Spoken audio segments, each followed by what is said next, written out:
Friends, बिना किसी देरी के शुरू करते हैं आज की अपनी इस बेहतरीन वीडियो को। फ्रेंड्स, यहाँ पर ही किसी से कह रही है कि तुमसे मिलने के लिए मैं यहाँ पूरे रास्ते भाग कर आई। अब इसे इंग्लिश में हम कैसे बोलें? हम बोलेंगे I ran all the way here just to meet you. I ran all the way here just to meet you. तो यहाँ पर ये भाग कर आई है, तो ये भाग ना दर्शा रहा है। अगर चल के आती तो हम वॉक बोलते हैं, I walked all the way. लेकिन यहाँ पर ये भाग का, इसलिए हम बोलेंगे I ran all the way here just to meet you. तुमसे मिलने के लिए मैं पूरे रास्ते भाग कर आई। या इसको बोलने का एक और तरीका है, मतलब एक अलग वर्ड है, आपको पता होना चाहिए। हम इस तरीके से बोल सकते हैं कि आई केम रशिंग हेयर।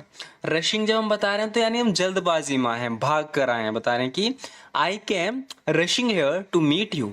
तुमसे मिलने के लिए मैं यहाँ पूरे रास्ते भाग कर आई। ये इसका कहने का दूसरा तरीका है कि मैं जल्दबाजी में आई, तेजी में आई। I came rushing here to meet you. अगर बिल्कुल हमें बताना है कि मैं भाग कर आई, तब हम बोलेंगे I ran all the way here just to meet you. मैं काफी समय से तुमसे मिलने का इंतजार कर रही थी। देखो, जब भी हम किसी चीज का इंतजार करते हैं, काफी समय से इंतजार कर रहे हैं, एक तो हम वेट का यूज तो कर ही सकते हैं बिल्कुल बताने के लिए, एक हम बोलते हैं लुक फॉरवर्ड या लुकिंग फॉरवर्ड टू। सबसे पहले हम देखते हैं, यहाँ पर ही कह रही है कि मैं काफी समय से तुमसे मिलने का इंतजार कर रही थी। सबसे पहले हम ट्रांसलेट करेंगे इसकी, आई हैड बीन ईगरली। ईगरली यानी बेसब्री से इंतजार कर रही थी। I had been eagerly waiting to meet you for a long time. I had been eagerly waiting to meet you for a long time, यानी काफी समय से तुमसे मिलने का मैं इंतजार कर रही थी। लेकिन जिसको कहने का बेहतरीन तरीका है, जो आपको यूज करना चाहिए जब भी आप किसी से कह रहे हो कि मैं काफी समय से इंतजार कर रहा था, तुमसे मिलने का कर रही थी, तो आप वेटिंग का यूज ना करके ऐसे बोलो I had been looking forward to meeting you for a long time. और इसका एक रूल होता है, जब भी हम लुक फॉरवर्ड या लुकिंग फॉरवर्ड टू बोलते हैं, उसके आगे जो भी वर्ब आएगी उसमें आईएनजी लगेगी, ध्यान रखना, आईएनजी। वैसे हम वर्ब में टू के बाद जो भी वर्ब लगाते हैं उसकी फर्स्ट फॉर्म का यूज करते हैं, लेकिन यहाँ पर फर्स्ट फॉर्म के साथ आईएनजी भी लगेगी। तो यहाँ पे कह रही है कि I had been looking forward to meeting you. Meet नहीं होगा, meeting you for a long time. I had been looking forward to meeting you for a long time. इसको आगे भी देखेंगे अच्छे समझने के लिए। अब शुरू करते हैं। यहाँ पे कह रही है कि तुमने मुझे बताया क्यों नहीं था कि तुम आ रहे हो। इस इंग्लिश में बोलेंगे why didn't you tell me that you are coming. Why didn't you tell me that you are coming. Why didn't you tell me that you are coming, तुमने मुझे बताया क्यों नहीं कि तुम आ रहे हो। या हम इसे बहुत सिंपल करें तो हम बोलेंगे you didn't inform me about your arrival. Why, तो यहाँ पर हमने इसको क्वेश्चन वाले सेंटेंस में ना बदल के वाई को लास्ट में लगा दिया, उसके आगे क्वेश्चन मार्क लगा दिया। अपना सिंपल हमने सेंटेंस बोला सबसे पहले, you didn't inform me about your arrival, यानी तुमने मुझे अपने आने का इन्फॉर्म नहीं किया, बताया नहीं। वाई, क्यों। या तो हम शुरू में वाई लगा के पूरा सेंटेंस चेंज करके ऐसे बोल सकते हैं कि why didn't you tell me that you are coming, कि तुमने मुझे बताया क्यों नहीं कि तुम आ रहे हो। या हम अपना सिंपल सेंटेंस रखेंगे, you didn't inform me about your arrival why. तो ये बोलने के अपने अपने तरीके होते हैं। आगे कह रही है कि वैसे तुम यहाँ ट्रेन से आए हो या प्लेन से। जब भी कोई कहीं आता है तो जाहिर सी बात है, या तो प्लेन से आया होगा, ट्रेन से, अपनी गाड़ी से, जैसे भी, तो हम पूछ लेते हैं। तो यहाँ पर ही कह रही है कि वैसे वैसे का हमने यूज किया क्योंकि हम अपना टॉपिक चेंज कर रहे हैं। या तो हम वैसे पूछ रहे थे, अब उसके सफर के बारे में हम पूछने लगे, तो हम बोलेंगे by the way did you come here by train or by plane. By the way did you come here by train or by plane. By का यूज यहाँ पर जरूर होगा।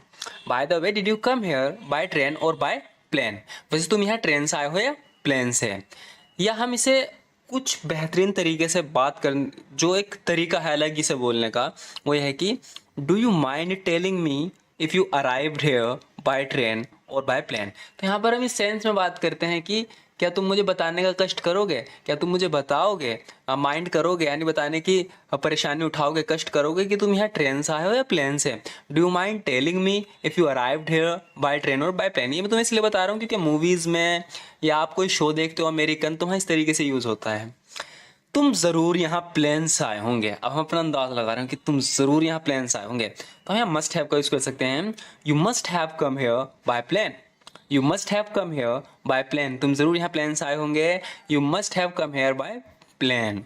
या हम मोस्ट लाइकली का यूज़ कर सकते हैं कि you most likely came here by plane. Most likely यानी हमें बहुत संभावना लग रहा है, ये ऐसी बहुत ज़्यादा संभावना है कि तुम यहाँ प्लेन से आए होंगे।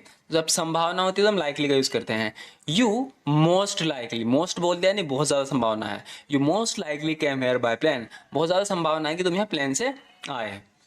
मैं कभी प्लेन में नहीं बैठी, अभी अपने बारे में बता रही है कि मैं कभी प्लेन में नहीं बैठी। तो जब भी हमें बताना हो कि मैं कभी प्लेन में नहीं गया, नहीं बैठा, तो इसका मतलब है कि हमने कभी प्लेन में गए नहीं हम, है ना, कभी बैठे ही नहीं, कभी देखा ही नहीं अंदर से। तो हम ऐसे बोलेंगे से I have never been on a plane, I have never been on a plane, यानी मैं कभी प्लेन में नहीं गई, मैं कभी प्लेन में नहीं बैठी। कैसे आप बोल सकते हैं I have never been on a plane, या हम कहेंगे I have never flown in a plane, I have never flown in a plane. इसका मतलब है कि मैं कभी प्लेन में नहीं बैठी। हवाई जहाज में सफर करना हमेशा से मेरा सपना रहा है। इंग्लिश में बोलेंगे it has always been my dream to travel by airplane, it has always been my dream to travel by airplane, यानी एयरप्लेन के द्वारा ट्रेवल करना ना मेरा हमेशा से सपना रहा है। हवाई जहाज में सफ़र करना हमेशा से मेरा सपना रहा है। It has always been my dream to travel by airplane, या हम कहेंगे flying in a airplane has always been my dream. अब देखो यहाँ हम थोड़ा अलग तरीके से बोल रहे हैं। यहाँ बिल्कुल हमें अगर सिंपल बोलना हो तो हम ये बोलेंगे it has always been my dream. इसका क्या मतलब है कि हमेशा से मेरा सपना रहा है टू ट्रेवल, यात्रा करने का, बाय एयरप्लेन, एयरप्लेन द्वारा। लेकिन अगर आप इसे थोड़ा हटके कहना चाहते हो, जैसे कि ज़्यादातर नेटिव स्पीकर बोलते हैं, तो हम कहेंगे flying in a airplane has always been my dream. इसका मतलब है कि ये मेरा हमेशा सपना रहा है कि मैं उड़ के जाऊँ, यानी हवाई जहाज़ में जाऊँ। उड़ के जाने का मतलब मैं उस दिन का इंतज़ार कर रही हूँ जब मैं प्लेन में सफ़र करूँगी। अब देखो यहाँ पर फिर से इंतज़ार कर रहे हैं, जैसे मैंने पहले बताया था शुरू में वीडियो में, हम इंतज़ार कर रहे हैं किसी चीज़ का, तो वेटिंग का यूज़ तो हम कर सकते हैं वेट का, लेकिन उसके अलावा किसका यूज़ कर सकते हैं, लुक फॉरवर्ड और लुकिंग फॉरवर्ड। तो मैं आपको सजेस्ट करूँगा जब भी इस तरीके से बोलना हो तो आप आई एम लुकिंग फॉरवर्ड या लुक फॉरवर्ड इस तरीके से बोलना। वेटिंग का यूज़ ना ही करो तो अच्छा है, वैसे कर सकते हो अगर शुरुआत में तुम इंग्लिश सीख रहे हो तो। I am waiting for the day when I will travel by plane, I am waiting for the day, यानी उस दिन का इंतजार कर रही हूँ, when I will travel by plane, के जब मैं प्लेन से सफ़र करूंगी, मैं उस दिन का इंतजार कर रही हूँ कि इसका सपना है।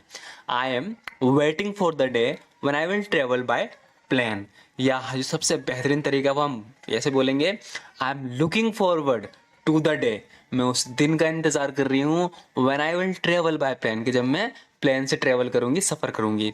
I am looking forward to the day when I will travel by plane. हमारी किस्मत अच्छी थी कि किसी को चोट नहीं आई, तो इनका एक्सीडेंट हो गया था लेकिन किसी को चोट नहीं आई, ये बहुत अच्छी बात है। तो ये बता रही है कि our luck was good that no one suffered any harm, कि हमारा लक ही अच्छा था, हमारी किस्मत अच्छी थी कि किसी को सफ़र नहीं हुआ, एनी हार्म, यानी किसी को चोट वोट नहीं आई।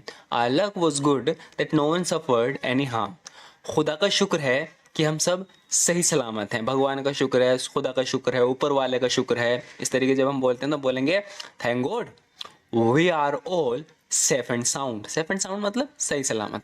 Thank God we are all safe and sound, यानी खुदा का शुक्र है कि हम सब सही सलामत हैं।